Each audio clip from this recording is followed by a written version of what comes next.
दोस्तों, मैं हूँ आपका दोस्त डॉक्टर शेर अली खान न्याजी, साबका MS DHQ hospital Rawalpindi, DHQ hospital Mianwali, Faisalabad institute of cardiology यदीद hospital Gujrat and THQ hospital Gujar Khan. Public health के एक्सपर्ट होने की हैसियत से और चेयरमैन मियांवाली एग्जेक्टिव वेलफेयर होने की हैसियत से मैं आपकी खिदमत में एक पब्लिक हेल्थ मैसेज देना चाहता हूँ कि अल्लाह ताला की मेहरबानी से अल्लाह ताला हमें 3 दिन के बाद एक बड़ा दिन दिखाने वाला है, ईद ज़ुहा, जिसमें हम हज़रत इब्राहीम अलैहिस्सलाम और हज़रत इस्माईल अलैहिस्सलाम की सुन्नत को दोबारा ज़िंदा रखने के लिए कुर्बानी करेंगे। और कुर्बानी जब करते हैं तो बहुत सारा खून बहता है और बहुत सारी आलाइशें निकलती हैं,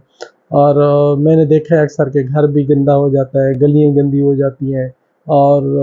ईद के दिन ही हर जगह गंदगी के ढेर लग जाते हैं। आप इसको बहुत खूबसूरत तरीके से और बहुत अच्छे तरीके से इसको सफाई में बदल सकते हैं। आप यूँ करें कि आपके घर के किसी भी कोने में एक गड्ढा खोद लें, 4-5 फुट लंबा हो, 2-3 फुट चौड़ा हो और 2-3 फुट गहरा हो। उसमें जो भी जानवर ज़बह करें उसका खून भी सारा उसमें गिरा दें। जितनी भी आलाइश जो बाहर कूड़ा करकट पे फेंकने वाली होती है सारी उसके अंदर डाल दें और उसके ऊपर मिट्टी डाल दें और उसको दफना दें। तो एक तो आपका घर साफ़ सुथरा हो गया, आपके गली कूचे इस गलाज़त से भरने से बच गए, और यही हिफ़्ज़ान सेहत का असूल है कि आप अपने आप को भी बीमारियों से बचाएं और दूसरों को भी बचाएं। तो ये छोटी सी टेक्निक से कि आप अपने घर में कुर्बानी करें, आप एक 4-5 फुट गहरा लंबा, 3-4 फुट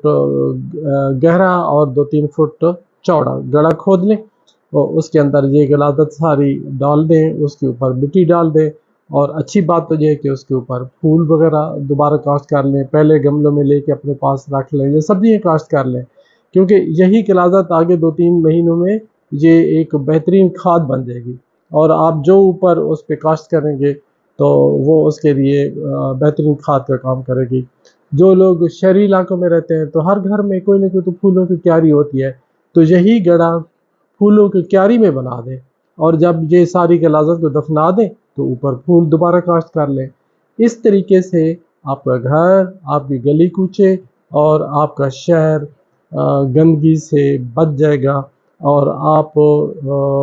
ख़ुद अपने आप को भी इस सारी मुसीबत से बचाएंगे और दूसरों को भी गंदगी के तसर से बचाएंगे। क्योंकि ईद के मौके पे अक्सर देखा जाता है कि वो गलियां सारी लहूलुहान होती हैं और सारा गंद फैला हुआ होता है। तो मैं आप तमाम दोस्तों से बतौर मेवा के चेयरमैन मेवा कोर कमेटी के बिहाफ पे आपको ये दरख्वास्त कर रहा हूँ कि आप हमारे साथ तावन करें, अपने इंतज़ामिया के साथ तावन करें, अपने घरों को भी साफ़ सुथरा रखें, अपने गली कूचों को साफ़ सुथरा रखें और अपने माहौल को साफ़ सुथरा रखें। पाकिस्तान जिंदाबाद।